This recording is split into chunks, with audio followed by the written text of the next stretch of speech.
I'm willing to take contenders, but I think I'm one of the laziest people in the world. And even though I love cooking so much, there are times when you just don't want to be in the kitchen or anywhere that isn't lying down. And these recipes are for those times.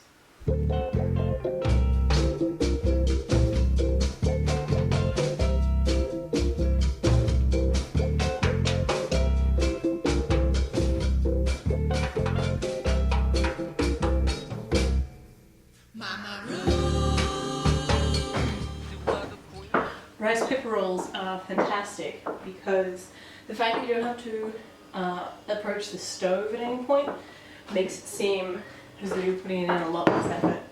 What I'm going to put in my rice paper rolls is just fairly simple. The sauce is really going to be the main spectacle. And we're going to chop the carrots.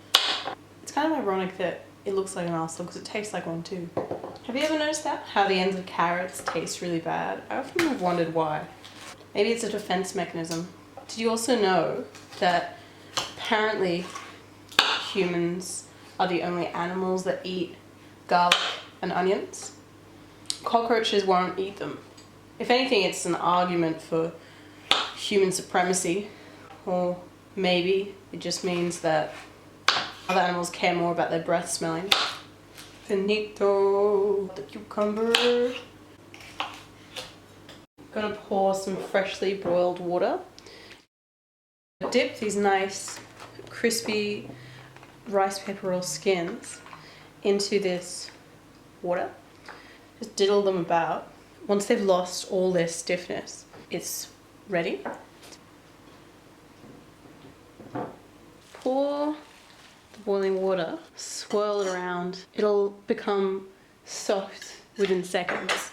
I'm gonna add some of this beautiful silken tofu. A slathering of the mayonnaise. It's at your discretion. I'm always going to want more than the average person. And mint and coriander. I'm gonna lift up some of these lovely glassy rice noodles.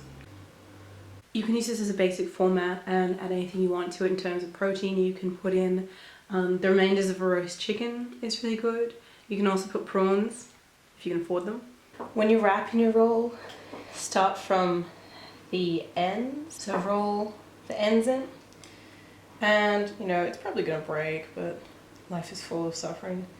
These are gonna be a little bigger, a little clunkier than the store-bought rice paper rolls, but that's okay because everyone knows that bigger is better. For the dipping sauce, I've got some pineapple rings. We're gonna tear up pineapple into just little casual pieces and chuck them in our little bowl. Going to grab an array of enticing and delightful condiments. Toasted sesame oil, half a teaspoonful of that. A splash of rice wine vinegar, half teaspoon again. Now, if you are not prepared to acquire a new addiction, then don't use this, because Kikap Manis is one of the most delicious things on earth. It's like more MSG than MSG. And with that in mind, let's squirt some in, about a tablespoon. Add just a tiny bit of oil, dash of chili flakes. I also recommend adding back in a little of the pineapple juice. And then just swizzle it all around. Just dunk them in.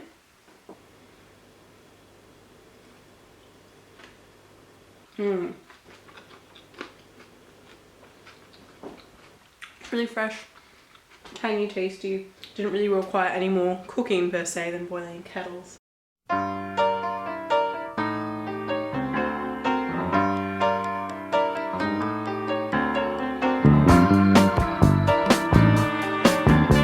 Scocious.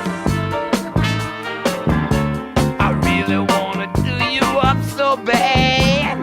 Because you're lazy doesn't mean that you don't deserve dessert. This is important. So the next dessert is going to involve these beautiful peaches. Sugar, ice cream, lemon curd. First of all, I'm going to stone the peaches using this fairly small knife because I'm too clumsy to be trusted with the big one. If the peaches aren't quite ripe enough, it just means that it's going to be a little harder to get them off the stone. But you can. Just prize with cruel intention.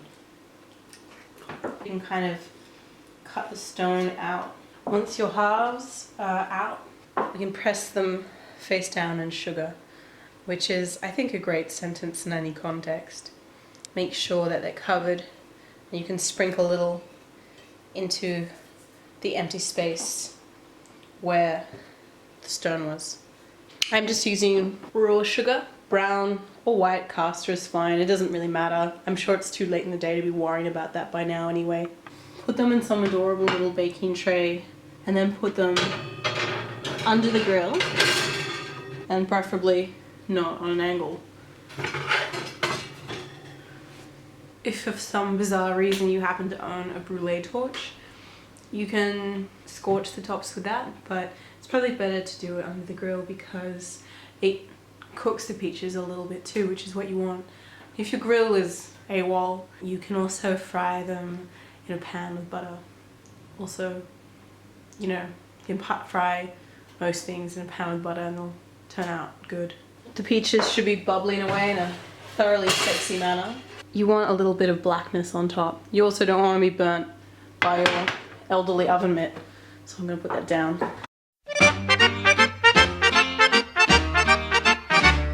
Avec ton nom à charnière, tu peux bien te faire l'envers. Tu ne danseras jamais, Madame la douairière. And then, not burning yourself on the tray, as I just did, peach halves on the plate. Try to retain the beautiful juices. T'es bien trop grasse, tu repasseras.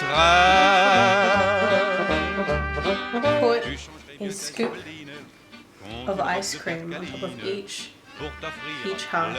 I've got gourmet vanilla ice cream, but as of 2005, who even cares what that means anymore? I'm trying to fill that space where the stone once was.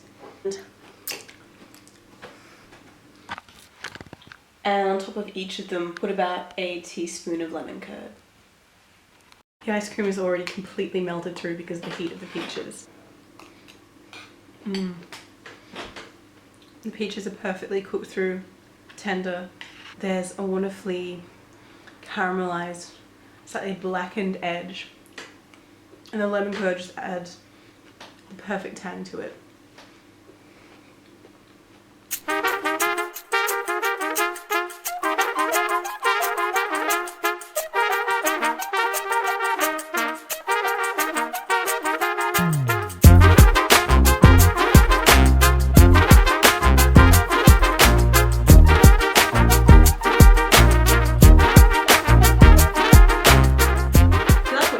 Let me know with a comment or by liking the video. I also take requests for things to cook. And if you want ideas for what to do with all the leftover ingredients I made you buy, then check out my blog. And before you go, just one more thing.